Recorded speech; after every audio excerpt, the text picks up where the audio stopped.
The morning mist hung heavy over the Hudson River, casting an ethereal veil over the water.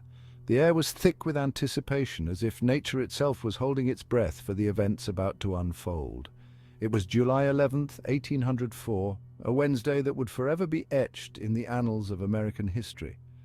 The early morning sun struggled to pierce through the mist, casting a pale light on the scene that was about to become legendary. Two boats cut through the stillness, their occupants figures of immense political stature, their purpose a duel. These men, once colleagues and now bitter rivals, were about to engage in a confrontation that would resonate through the ages. On the shores of Weehawken, New Jersey, Alexander Hamilton, former Secretary of the Treasury and architect of the nation's financial system, faced Aaron Burr, the sitting Vice President of the United States. Their enmity had reached a boiling point, and this duel was the culmination of years of political and personal animosity. The air crackled with tension, the silence broken only by the chirping of crickets and the lapping of the river against the rocks. The stillness of the morning was a stark contrast to the storm of emotions raging within the two men. Hamilton and Burr stood facing each other, their seconds a tense presence nearby. These seconds, trusted friends and confidants, were there to ensure the duel's adherence to the strict code of honor that governed such encounters. The rules were laid out, pistols checked, the countdown began. Each man knew the gravity of the moment, the potential for life or death hanging in the balance.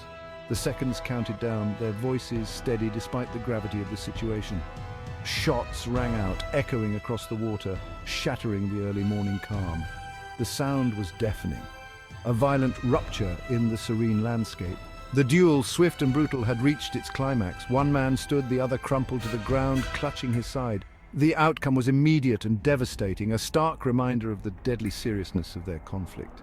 The nation held its breath, waiting for news, unaware that the course of history had just shifted irrevocably.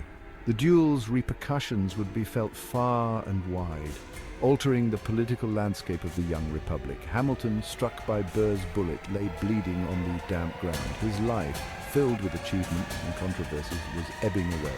The man who had played a pivotal role in shaping the nation's financial system was now a tragic figure, his ambitions cut short.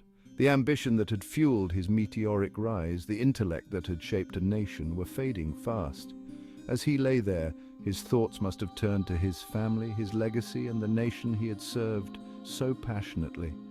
As he drew his last breath, the young nation he had helped build was left grappling with the consequences of this tragic duel, a duel that would forever alter the course of American politics. The loss of Hamilton was not just a personal tragedy, but a national one, leaving a void in the leadership of the fledgling republic.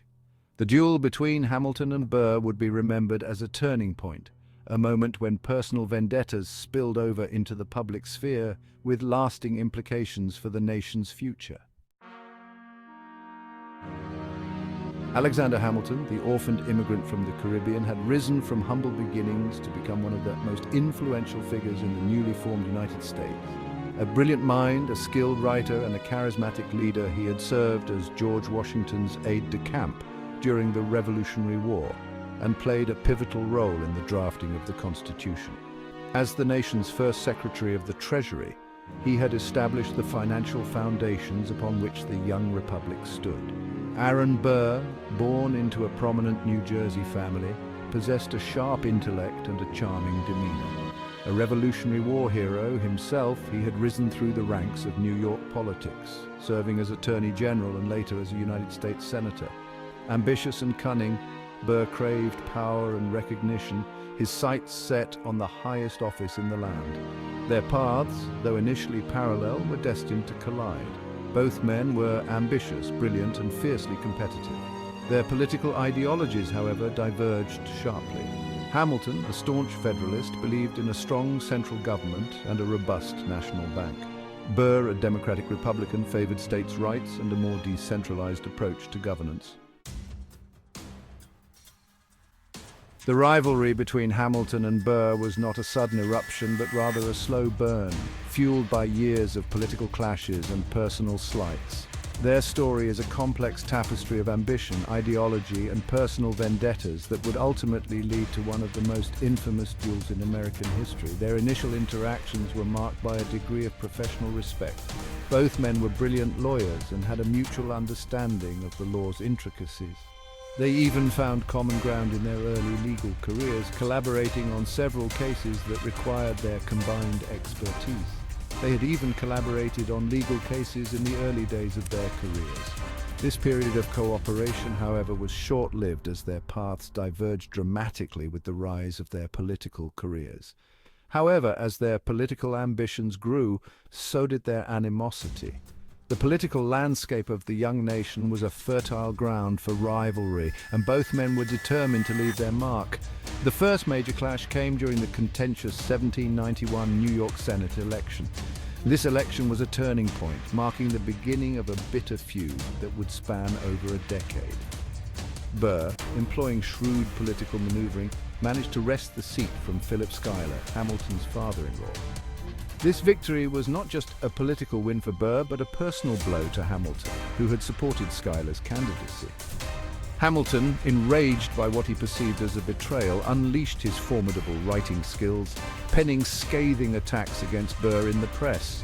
His words were sharp and unrelenting, painting Burr as a man unworthy of public trust. Over the next decade, their rivalry intensified. Each political maneuver, each public statement, and each private slight added fuel to the fire that burned between them. They clashed on numerous political issues, from the Jay Treaty to the establishment of the First Bank of the United States. These were not mere policy disagreements, but battles for the soul of the nation, with each man believing his vision was the correct path forward. Hamilton, a master of political strategy, used his influence to thwart Burr's ambitions at every turn. He was relentless, viewing each of Burr's successes as a threat to the nation's stability and his own political legacy. He saw Burr as an opportunistic climber, a dangerous demagogue who posed a threat to the stability of the nation. Hamilton's warnings were not just political rhetoric, but a genuine belief that Burr's rise to power would be disastrous. Burr, in turn, viewed Hamilton as an arrogant elitist, a man who placed his own interests above those of the Republic. To Burr, Hamilton was the embodiment of the very aristocratic principles that the American Revolution had fought against. This mutual disdain only deepened their enmity, setting the stage for their final tragic confrontation. The final act in this tragic drama began, as many duels did, with whispers and innuendo. The air was thick with rumors and the tension was palpable. In the world of politics and personal vendettas, words could be as deadly as bullets. In the spring of 1804, Burr, having lost his bid for the governorship of New York, an election in which Hamilton had played a decisive role in his defeat, became aware of a particularly scathing remark attributed to Hamilton. This was not the first time Hamilton had thwarted Burr's ambitions, but this time the insult was personal and public. At a dinner party, Hamilton had allegedly made disparaging comments about Burr's character, referring to him as a dangerous man who ought not to be trusted with the reins of government. The words spread like wildfire, reaching Burr's ears and igniting a fire within him. These words, whether exaggerated or misconstrued, cut Burr deeply. He had always prided himself on his honor and reputation, and to have them publicly questioned by a rival was a blow he could not ignore. Already reeling from his political setbacks and convinced that Hamilton was the architect of his misfortunes, he decided to seek satisfaction on the field of honor. The code of dueling was clear. An affront to one's honor must be answered. A challenge was issued, and despite Hamilton's attempts to avoid a duel, the die was cast. Hamilton, known for his sharp wit and even sharper tongue, found himself cornered by the very words he had spoken. The date was set, the location chosen. A secluded spot on the banks of the Hudson River, shrouded in secrecy to avoid legal repercussions. The dueling ground, hidden from prying eyes, was a place where honor would be defended and lives could be lost. The days leading up to the duel were filled with a sense of foreboding. Both men knew the gravity of what lay ahead. The air was thick with anticipation, and every moment seemed to stretch into eternity. Hamilton, though a skilled duelist, seemed resigned to his fate. He was a man of principle, and though he had no desire to kill Burr, he felt compelled to defend his honor. He penned his last letters, expressing his love for his wife and children and outlining his political beliefs for posterity. These letters were a poignant reminder of the man he was, a devoted family man and a passionate advocate for his beliefs. Burr, too, made his preparations, his mind consumed by the impending confrontation and the desire to defend his honor. He was determined to restore his reputation, no matter the cost. The duel was not just a matter of personal pride, it was a battle for his very identity. As the dawn broke on the day of the duel, both men arrived at the appointed place.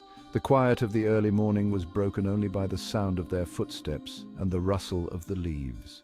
The seconds, the men who would oversee the duel, stood by, their faces grim and solemn. The duelists took their positions, each man facing the other with a steely resolve. The tension was almost unbearable as the seconds counted down the moments to the fateful shot. And then the moment of truth arrived. The shots rang out, echoing across the river. In an instant, the course of history was altered. Hamilton fell, mortally wounded, and Burr's life was forever changed. The aftermath of the duel was felt far and wide. Hamilton's death was a devastating blow to his family and his supporters. Burr, though victorious, found himself a pariah, his political career in ruins. The duel at Weehawken was a tragic end to a bitter rivalry, a stark reminder of the destructive power of pride and honor. The legacy of the duel between Hamilton and Burr endures to this day.